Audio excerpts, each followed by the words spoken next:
Hello students, welcome to EPG Patsala. I am Dr. Prasanna Kumar Patra from Utkal University, Bhubaneswar. Today we will discuss the module General Concepts of Epidemiology Part 1 from the paper Human Growth and Nutrition. Let's see what we are going to learn from this module.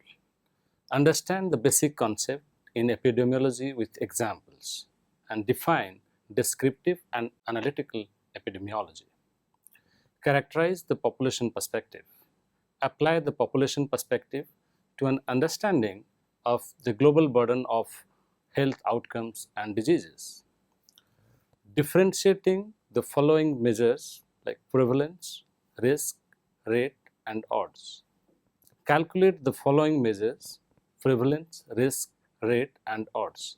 Define the concept of person time and be able to apply this to calculations of rates.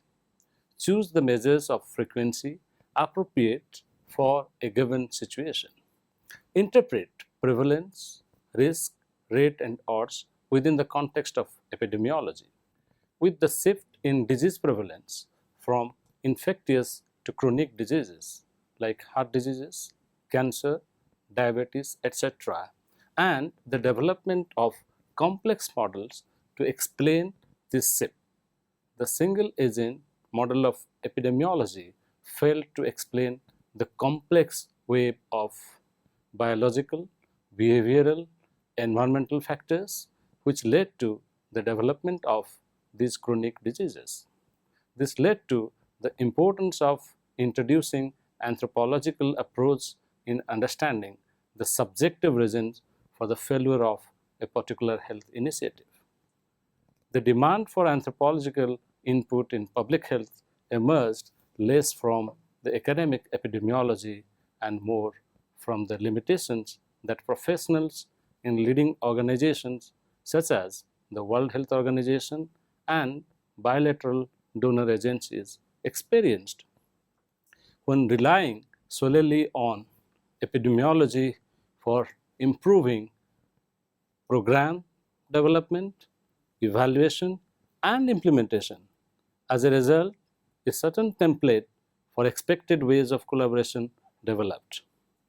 Most commonly, applied epidemiological projects now generally incorporate sub-studies based on use of qualitative methods, usually in a so-called formative phase, to be carried out by anthropologists.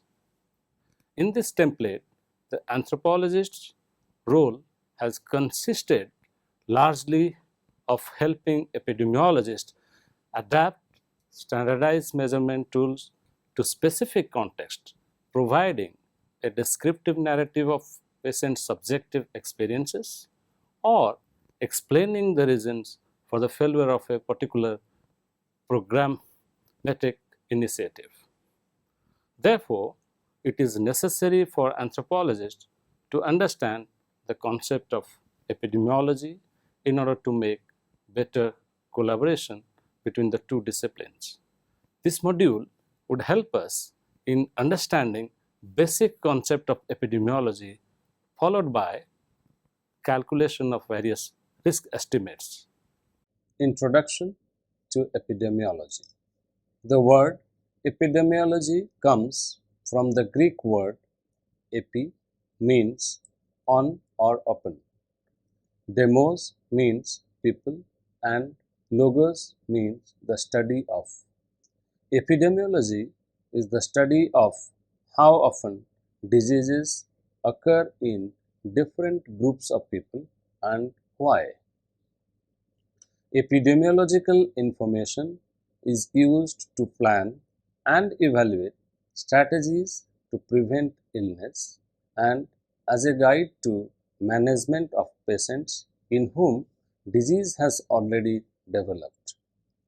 Many definitions have been proposed to define scope of epidemiology. Here are two that captures the underlying principles and spirit of epidemiology. The first, epidemiology is the study of distribution and determinants of health-related states or events in specified populations and the application of this study to the control of health problems. This was given by Last J.M. in 1995. The second definition is epidemiology is the study of the distribution and determinants of disease frequency in man. This was given by McMahon and Poo in 1970. These definitions of epidemiology include several terms which reflect some of the important principles of the discipline. That is, study. Epidemiology is a scientific discipline and has at its foundation sound methods of scientific inquiry.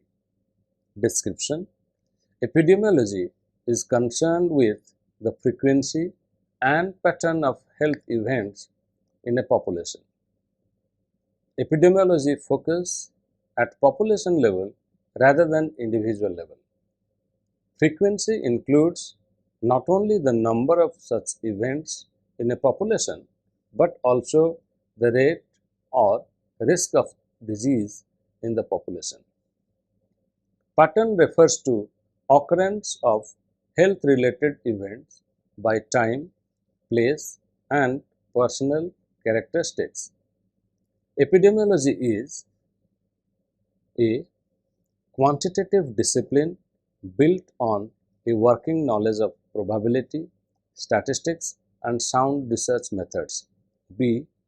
A method of causal reasoning based on developing and testing hypotheses pertaining to occurrence and prevention of morbidity and mortality. And C. A tool for public health action to promote and protect the public's health based on science, causal reasoning, and a dose of practical common sense. Population perspective of epidemiology. Epidemiology focuses on population perspective rather than individual or biomedical perspective. Its main focus is on social, psychological, and environmental factors that are associated with health outcome. The occurrence of health outcomes or disease in population is impacted by immediate causal agents as well as other factors. For example, housing condition in which people live can influence their health.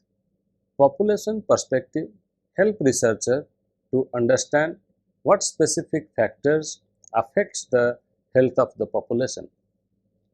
Population perspective look at proximal or downstream or distal upstream factors in order to understand the exact causes of disease. Proximal or micro-level factors and includes physiological and biological factors such as genetic makeup, age, ethnicity, gender, and immune status. Downstream determinants typically are related to diseases and illnesses. Risk factors that cannot be changed can be used to identify groups of people at increased risk and to develop targeted interventions. Distal or upstream factors are macro-level factors such as global forces and government policies. Upstream approaches try to prevent health problems at the source so they do not need to be fixed down the stream. Factors such as community design, education, employment, living and working conditions, and poverty are major determinants of health that can be addressed at upstream level. Population perspective refers to a web of causation where many factors play a role in the disease development. Factors including family support, social network, global climate, labor conditions, and advertisement all play part in disease occurrence and therefore should be considered when deciding a public health intervention. All epidemiological research involve some sort of population, and every population has its own history, culture, economic and social context, which could explain how and why people are exposed to risk factors and how people are affected by their exposure. Population research begins by considering the distribution and determinants of health outcomes at the population level. But population research may also include individual and micro-level analysis. Any understanding of this historical and social context health outcomes help in conducting effective research and in designing effective interventions. History of epidemiology. In order to understand the field of epidemiology, it is first helpful to review some of the basic history of the field. People have long viewed epidemics of disease and plagues as terrifying occurrences. There has been continued desire to have a more rational and complete way to understand diseases and health outcomes rather than just believing in diseases were simply caused by spirits or God. These empirical observations of epidemics and other causes of mortality were the beginning of the field of epidemiology. The history of epidemiology has involved many key players who advanced the study of disease from a supernatural point of view to a viewpoint based on scientific evidence. The Greek physician Hippocrates in 460 to 377 BC, also known as the father of medicine, and was the first epidemiologist. He was the first person known to have examined the relationships between the occurrence of disease and environmental influences. However, the epidemiologic knowledge advanced slowly during next 2000 years. Dr. John Snow, who investigated into the causes of the 19th century cholera epidemics, is known as the father of modern epidemiology. His identification of the contaminated water as the cause of the Soho epidemic is considered the classic example of epidemiology. He used chlorine in an attempt to clear the water, thus ending the outbreak. This has been perceived as a major event in the history of public health and regarded as the founding event of the science of epidemiology, having helped shape public health policies around the world. Epidemiology's focus was initially on infectious diseases until early in the 20th century. If you look at the figure, it describes the focus was just on infectious diseases and epidemic in mid-1800. Epidemiology began to focus on infectious disease overall in the mid-1900s. By the mid-1950s, epidemiology focus then included not just infectious disease but specific conditions associated with them. In the 1960s, epidemiology began to focus on laws regarding distribution of disease at a community level. Towards the end of 20th century, computers, increasing information technology, and the new methodological approaches altered the field of epidemiology. Epidemiology has become standard area of clinical science and is the most fundamental basic science of public health. In late 1980s, epidemiology focused on how to control or minimize health problems and diseases. Subfield of epidemiology. Epidemiology has numerous subfields concentrating on specific approaches or types of disease. Many epidemiologists focus on specific areas of study such as 1. Infectious epidemiology. It is the epidemiological study of infectious or communicable diseases. Through the beginning of 20th century, infectious diseases were considered to be the most important global health problem. Infectious diseases are caused by an infectious agent or by the product of infectious agent.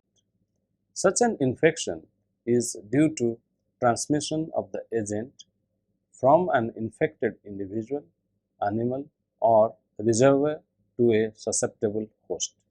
2. Chronic diseases epidemiology. It is the study of diseases or conditions that have a prolonged duration such as heart diseases, epilepsy, diabetes, cancer, stroke, arthritis, glaucoma, etc. Over time, there has been a change in epidemiology to also focus on study of chronic diseases. 3. Maternal and child health epidemiology. It focuses on improving the health and well-being of women, children, and families and investigating risk factors for health outcomes that especially affects women and children. 4. Injury and accident epidemiology. It is a very important issue in public health. However, epidemiology and scientific method for the study of injuries and injury control were only really developed beginning in the late 1960s. Urbanization and work in factories increased during Industrial Revolution and led to increase in work-related accidents and injuries. 5. Environmental epidemiology focuses environmental exposures or factors that affects health outcomes. Examples of environmental factors or exposures include chemical or physical agents, microbiological pathogens, social conditions that can affect environmental exposure and climate change. Number 6. Nutritional epidemiology. It examines associations between nutrition and health outcomes. Research studies may focus on diet and physical activity.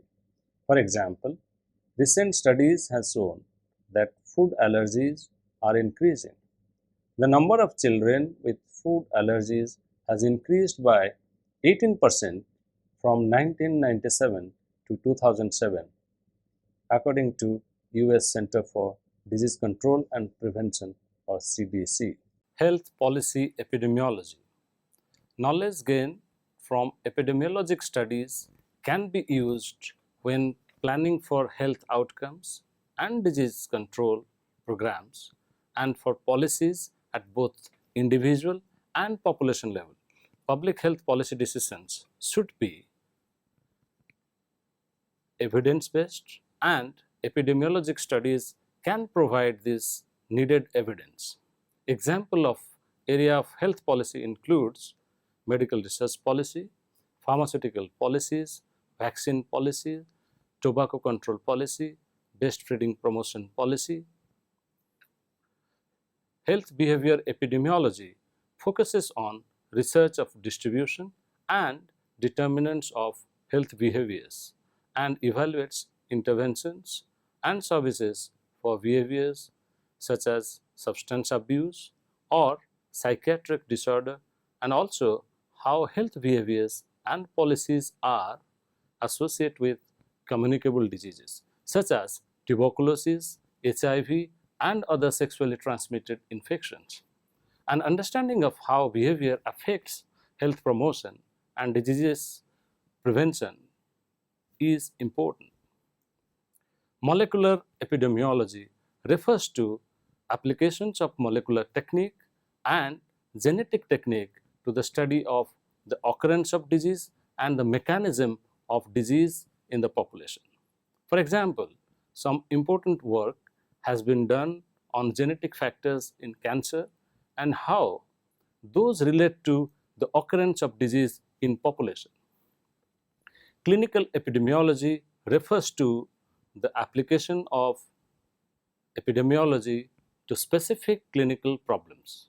An example would be if an individual is administered a specific treatment, what is the likelihood that individual will survive?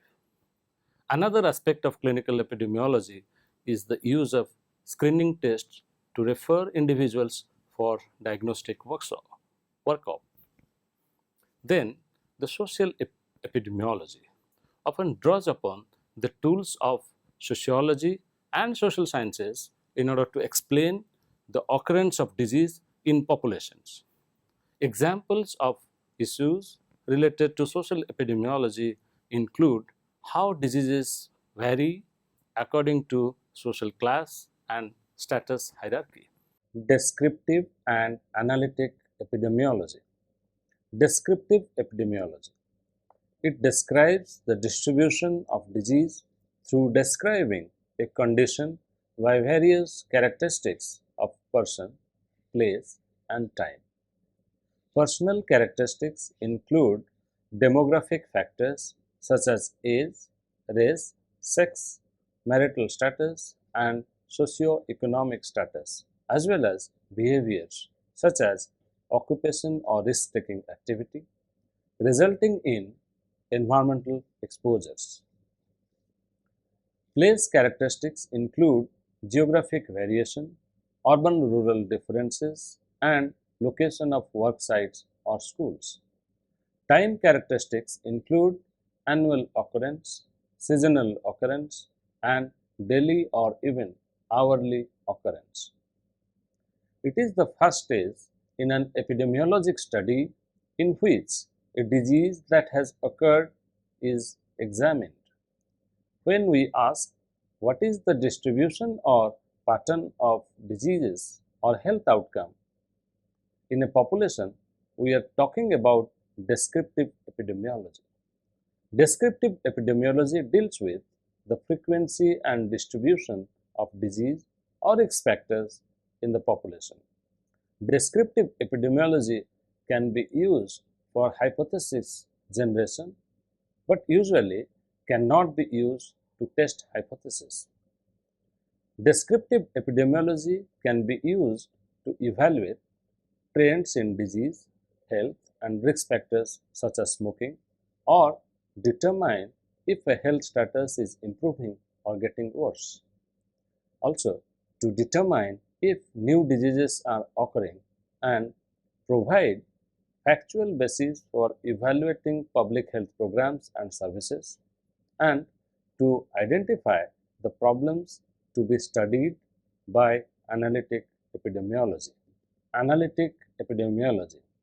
It aims to research and study risk factors and preventive risk factors for diseases.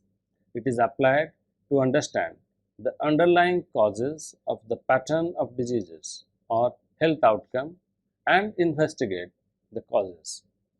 Use of comparison group is the key of analytic epidemiology. For example, study on the causes of obesity would study dietary differences between two or more comparison groups. Understanding measures of disease frequency. One is the introduction to disease frequency.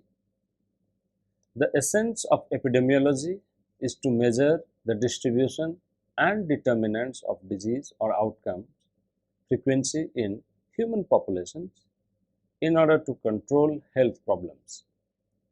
Thus, the objectives of epidemiology are to determine the extent of disease in a population, identify patterns and trends of disease occurrence, identify the causes or exposures of disease, and evaluate the effectiveness of prevention and treatment activities.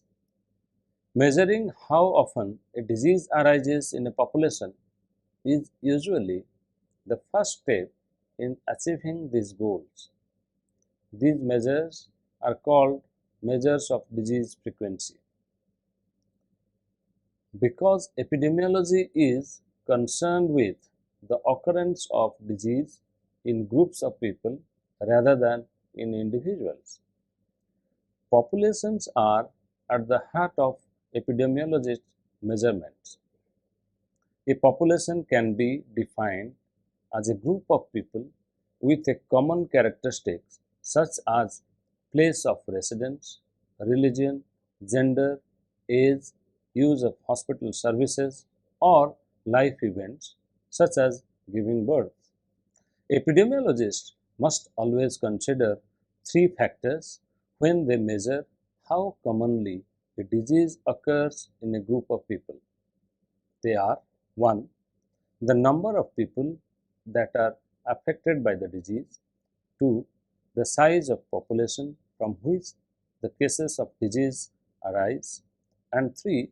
The length of time that the population is followed. Failure to consider all three components will give a false impression about the impact of the disease on a population. 2. Measures of disease frequency. The two basic measures of disease frequency in epidemiology are incidence and prevalence. Incidence measures the occurrence of new disease and prevalence measures in existence of current disease. Each measure describes an important part of the natural course of a disease. Incidence deals with the transition from health to disease, and prevalence focuses on the period of time that a person lives with a disease. First is incidence. Incidence is defined as the occurrence of new cases of disease that develop in a candidate population over a specified time period. There are three key ideas in this definition. First, incidence measures new disease events. For diseases that can occur more than once, it usually measures the first occurrence of the disease. Second, new cases of disease are measured in a candidate population, which is a population of people who are at risk of getting the disease. Someone is at risk because he or she has the appropriate body organ, is not immune, and so forth. For example, a woman who still has an intact uterus, that is, she has not undergone a hysterectomy, is a candidate for getting uterine cancer, and a child who has not been fully immunized against the poliovirus is a candidate for contracting poliomyelitis. Third, incidence takes into account the specific amount of time that the members of the population are followed until they develop the disease.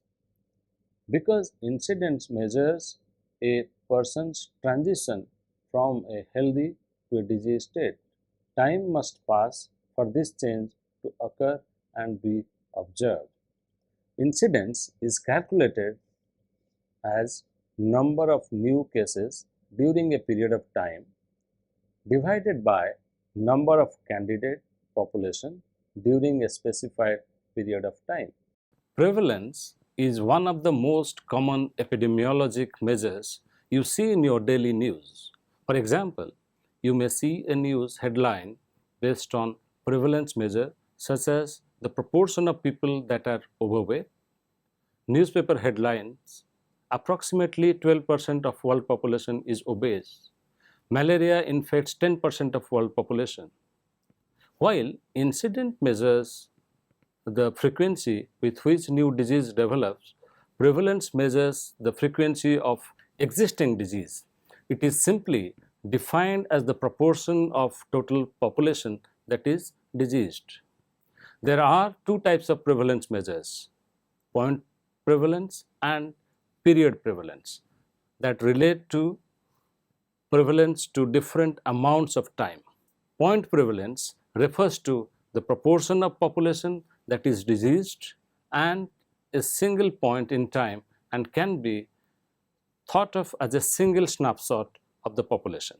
Whereas the point can be either a particular calendar date, such as December 1, 2005, or a point in someone's life, such as college graduation.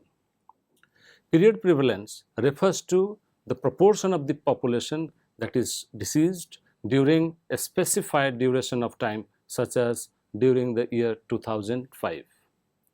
The period prevalence includes the number of cases that were present at the start of the period, for example, January 1st, 2005, as well as the number that developed during the period, for example, January 2nd through December 31st, 2005.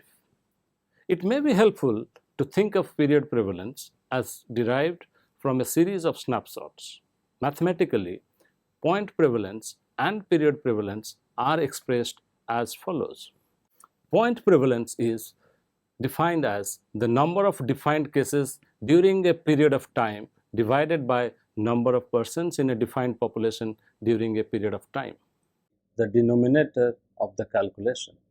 The denominator should represent the people who could have the disease or health outcome in the study population.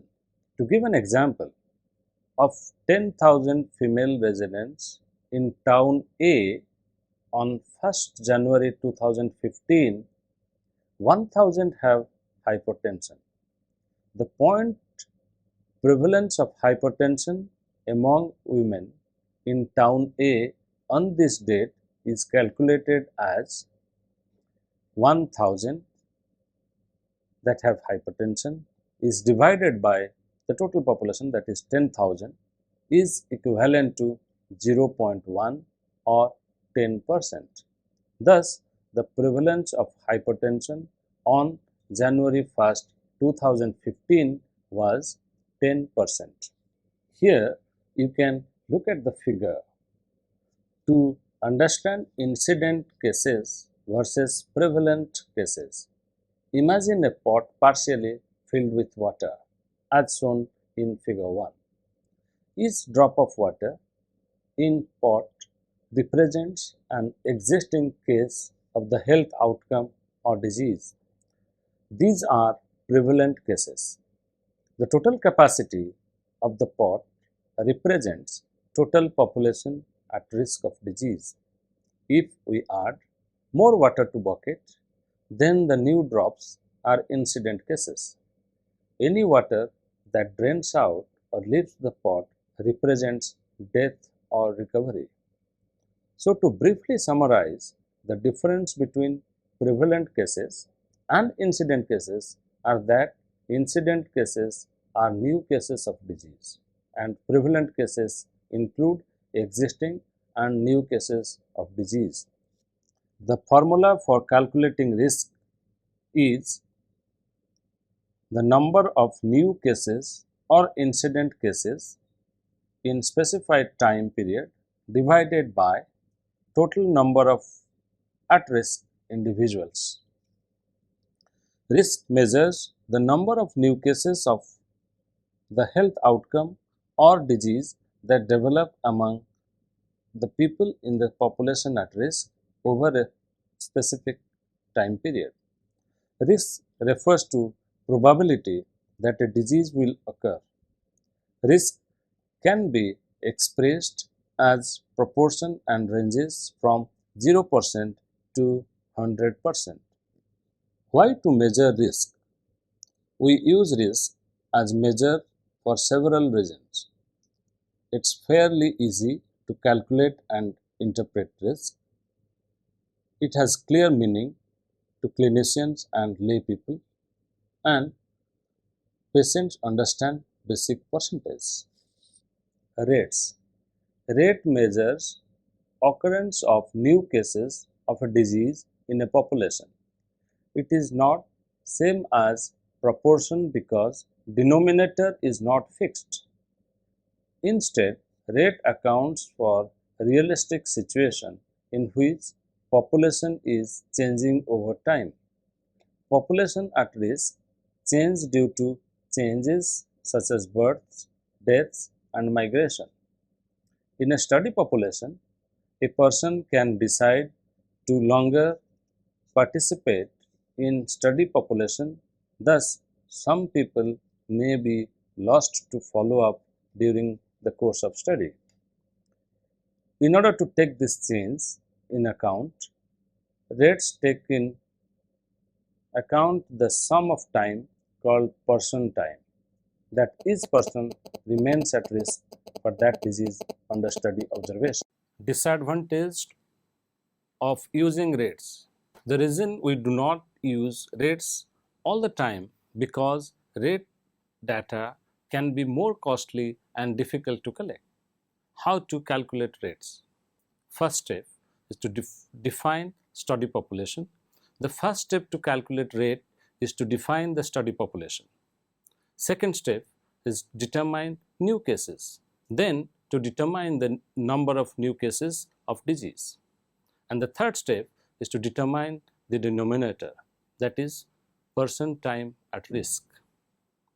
Rate is defined as the number of new cases or incident cases in specified time period divided by total person time at risk.